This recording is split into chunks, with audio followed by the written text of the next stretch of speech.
ఈ వీడియోలో is instance అనేది పైథాన్‌లో ఎలా యూజ్ చేస్తారనేది చూద్దాం.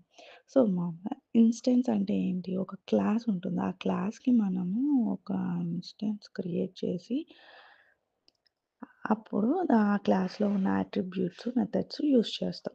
సపోజ్ ఇదొక ఎగ్జాంపుల్. ఈ ఎగ్జాంపుల్‌లో కార్ అనే క్లాస్ ఉంది. ఆ కార్ క్లాస్‌లో 2 మెథడ్స్ ఉన్నాయి. In it method, display information method.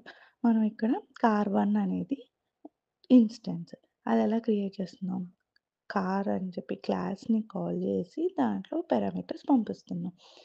So, ఇప్పుడు ఇన్‌స్టాన్స్ యూజ్ చేసి దాని లోపల ఉన్న మెథడ్స్, అట్రిబ్యూట్స్‌ని యాక్సెస్ చేయగలుగుతున్నాం ఈ ఇన్‌స్టాన్స్ ద్వారా.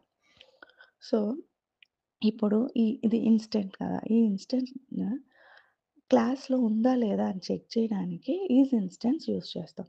ఇప్పుడు ఇక్కడ print is instance of car one and car. అంటే కార్1 అనే ఇన్స్టాంట్ కార్ అనే క్లాస్‌లో ఉందా లేదా అని చెక్ చేయడానికి ఈస్ ఇన్స్టాన్స్ యూజ్ చేస్తాం.